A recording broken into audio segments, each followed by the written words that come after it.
इस कार्यक्रम के पुण्यार्चक हैं स्वर्गीय सेठ श्री छिदामी लाल जी जैन की स्मृति में धर्मपत्नी श्रीमती कमल रानी जैन एवं समस्त परिवार, निवासी बमहौरी, तहसील सिलवानी, जिला रायसेन, मध्य प्रदेश।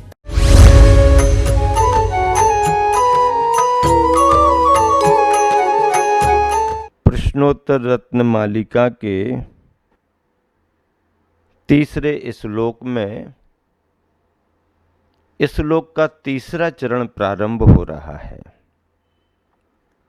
तीसरे चरण का प्रश्न क्या है? कह गुरु, गुरु कौन है? देखो, बहुत अच्छी बात है ना। गुरु के वचन उपादेय हैं, अकारी से बचना चाहिए।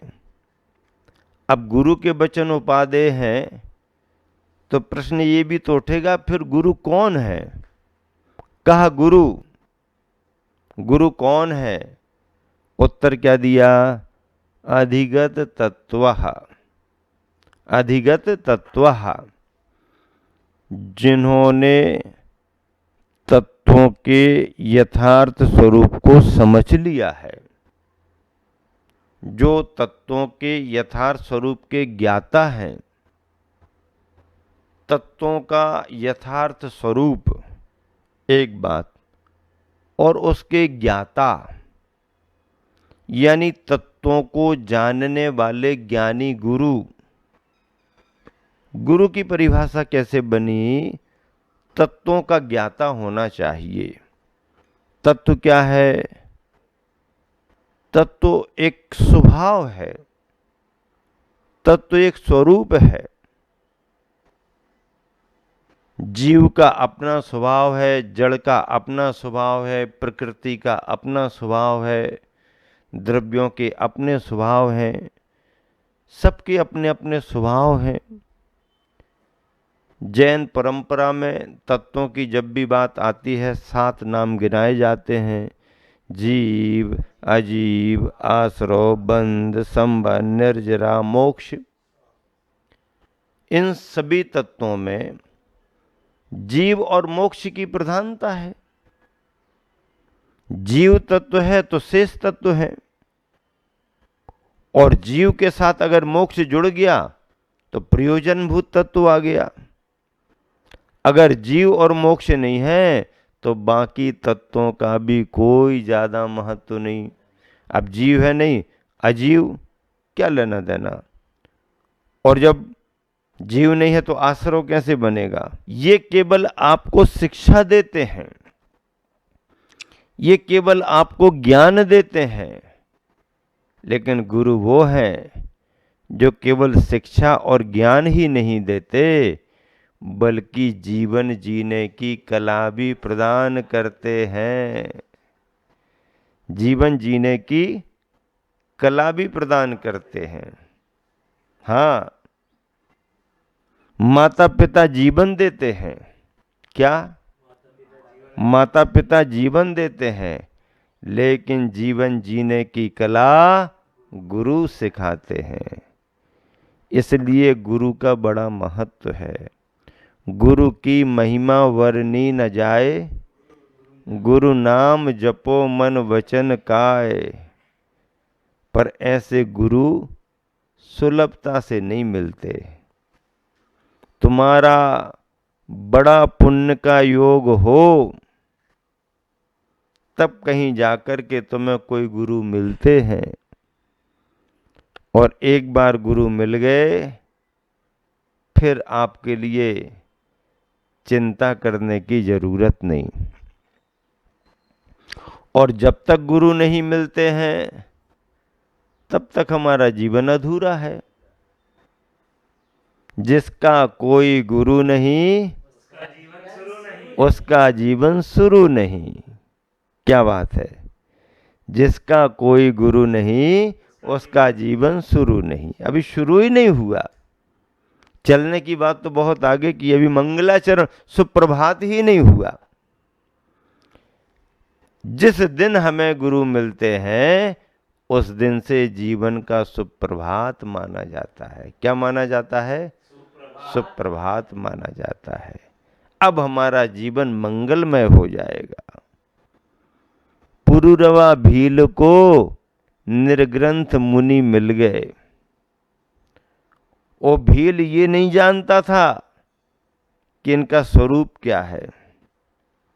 वो ये नहीं जानता था कि सुबह से शाम तक की इनकी दिनचर्या क्या है। वो ये नहीं जानता था कि इनका खान पान क्या है। वो ये नहीं जानता था कि इनके कितने व्रत नियम संयम है। लेकिन जब निर्ग्रंथ मुद्रा देखी और उसकी पत्नी ने समझाया कि ये सामान्य पुरुष नहीं है,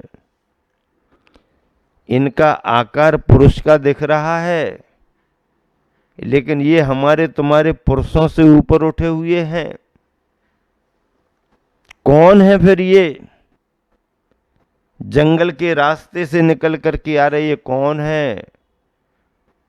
कालिका कहती है, स्वामिन ऐसा लगता है ये इस वन के देवता हैं। क्या है? इस वन के देवता हैं। अगर ये आदमी होते तो तुम्हारे जैसे कपड़े पहन लेते। है तो तुम्हारे जैसे, लेकिन तुम्हारे जैसे कपड़े नहीं पहने हुए हैं। इसका मतलब ये कुछ हट कर के हैं। हाँ, ये वन के देवता हैं, वन के देवता। और जब देवता मिल ही गए हमारे लिए और सामने सामने ही उपस्थित हो गए, अब तो इनसे अपनी पूरी कहानी कह दो, अपनी पूरी परेशानी बता दो। बहुत परेशान हैं, खाने पीने का इंतजाम नहीं है, गरीबी बहुत है, ऐसी कृपा करो सारी परेशानी दूर हो जाए। चरणों में नमस्कार किया, निवेदन भी किया। निवेदन को सुन करके मुनिराज के चेहरे पर प्रसन्नता आ गई। क्या सोचने लगे मुनिवर? ओहो, ये तो जंगल में रहने वाले भील भीलनी है। इनका काम तो रोज शिकार करने का है, जीवों को मारने का और खाने का है, लेकिन इतनी विनय भाव से नमस्कार कर रहे हैं, निवेदन भी कर रहे हैं। इसका मतलब है भव्य आत्मा है। माटी नरम हो रही है, जरा हाथ मिल जाए और मिट्टी को जरा ठीक ठाक करें तो लौंदा बन जाए और उससे कुछ भी बन सकता है। परिणाम इनके नरम हो रहे हैं। अभी संबोधने का अच्छा समय है। और मुनिवर ने उनकी अवस्था पर विचार करके उन्हें अहिंसा के बारे में प्रेरित किया। अहिंसा का सत्कारी करो, अहिंसा के व्रत को पालो। अहिंसा व्रत की बड़ी महिमा है। हिंसा से बचो, हिंसा का त्याग करो। अपने भोजन के लिए जीवों को मत मारो, जीव दया का पालन करो। और सुनो पुरुरवा, हाँ महाराज सुनाओ, सुनो, आज से अगर तुम्हें कल्याण करना हो तो, नहीं करना हो तो कोई बात नहीं, आप अपने रास्ते चलो, हम अपने रास्ते आगे बढ़ते हैं। अगर तुम्हें ऐसा लगता है कि तुम्हें अपना कल्याण करना है, तुम्हें संसार की दरिद्रता से छुटकारा पाना है, तो अहिंसा व्रत के पालन के लिए आज से ही तुम मद्य, मधु और मांस का त्याग करो। मद्य शराब, मधु शहद और मांस जीव हिंसा के बगैर प्राप्त होने वाला नहीं, और धरती पर जन्म लेने वाला कोई जीव मरना नहीं चाहता। अभक्ष्य का त्याग करो। पुरुरवा की चेतना जाग गई, भील की चेतना जाग गई। भील ने भी सहमति प्रकट कर रही है। गुरुदेव सही बतला रहे हैं, गुरुदेव सच्चा धर्म का रास्ता बतला रहे हैं, गुरुदेव हमारे कल्याण के लिए ही बतला रहे हैं। और भीलनी के सहयोग से, भीलनी के उत्साह वर्धन करने से पुरुरवा भील ने मुनिवर के समक्ष अहिंसा का व्रत धारण कर लिया। अहिंसा का व्रत धारण कर लिया। पहला बीज अहिंसा का पड़ गया। जीवन भर निभाया उसे, सुखी हुए, जीवन सुधर गया, आनंद से समय व्यतीत हुआ। और भील मर करके स्वर्ग में जाकर पहले स्वर्ग में देव हुआ। देखो अपने जीवन में कितनी हिंसा की, कितना अभक्ष्य भक्षण किया, लेकिन गुरु मिले, जीवन शुरू हो गया। और जहां उसे नरक जाना चाहिए था, पाप कर्म के प्रभाव से, अहिंसा व्रत के प्रभाव से स्वर्ग चला गया। भील से भगवान बनने का रास्ता प्रशस्त हो गया। क्या?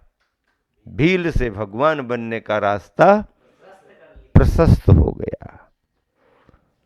ऐसे गुरु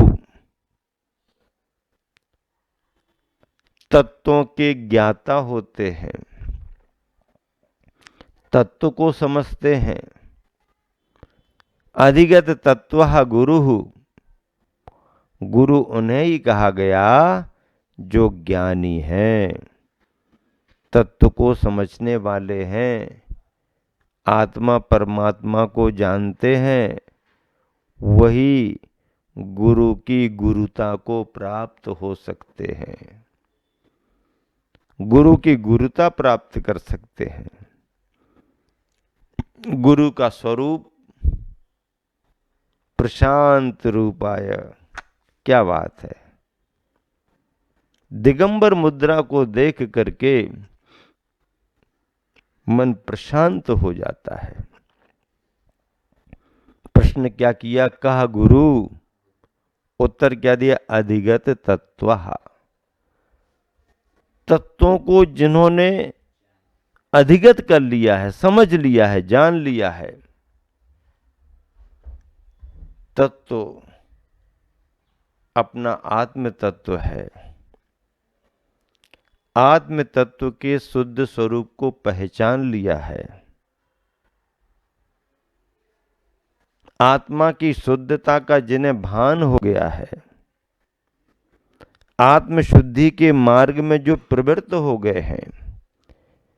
गुरु केवल तत्वों का ज्ञाता ही नहीं होता है, तत्वों का अनुभवी भी होता है। गुरु केवल तत्व का ज्ञाता ही नहीं होता है, तत्व के अनुसार अपना जीवन बनाने वाला भी होता है। ऐसे गुरु अधिगत तत्वः,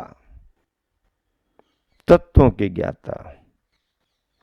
आचार्य कुंद कुंद स्वामी को देखो,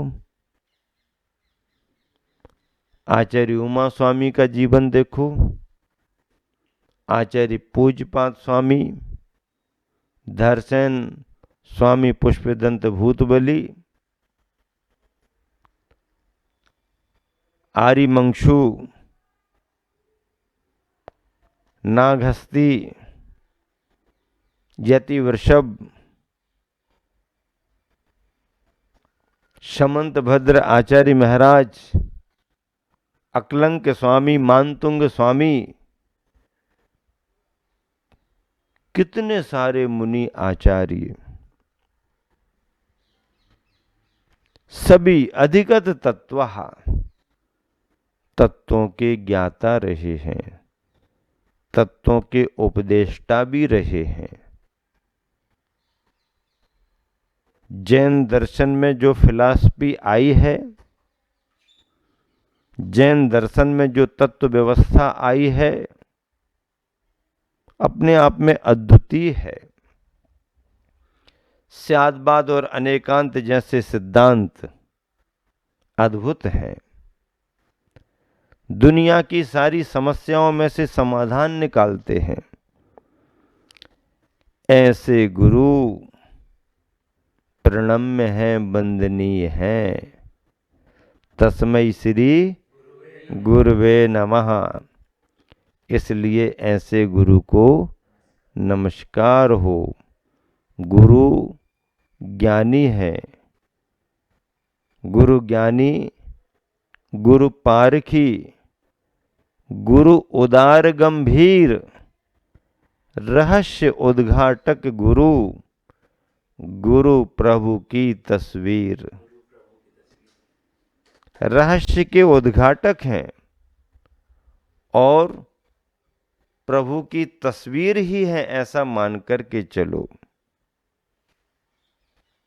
प्रभु की तस्वीर है, प्रभु की मुद्रा गुरु में झलकती है।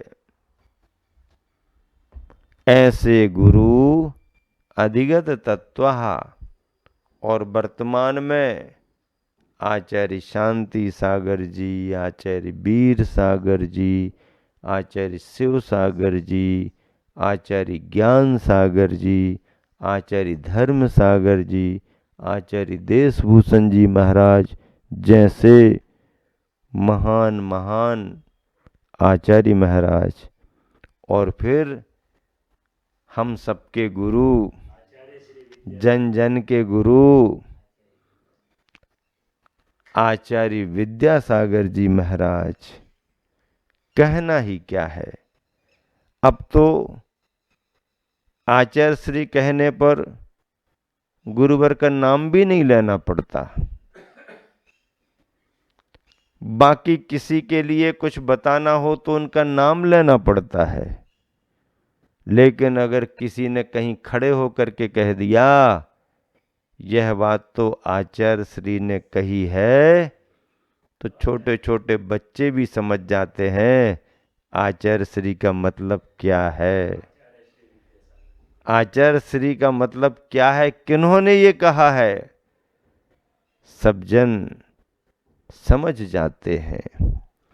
ऐसे गुरुओं की वंदना करते हुए, ऐसे गुरुओं के द्वारा लिखी गई कृतियों का स्वाध्याय करते हुए और आप सभी को स्वाध्याय कराते हुए दूर दराज तक लोग सुनते रहते हैं। दर्शन करने आते हैं तो पूछते महाराज जी अब इसके आगे क्या चलेगा, आपका क्या चलेगा। हम भी कह देते हैं कि ठीक 5:20 पर आप बैठ करके जिनवानी को देखो, क्या सुनाते हैं सुनते रहो। 5:20 का समय सुनिश्चित है, आप बैठो, आप देखो, जो सुनने को मिलेगा वो तुम्हारे भलाई के लिए होगा, तुम्हारे कल्याण के लिए होगा। इसलिए अगर यहाँ नहीं आ पाते हो तो जो जहाँ हैं वहीं से स्वाध्याय का लाभ लो, लाभ लेना चाहिए। इसी शुभ भावना से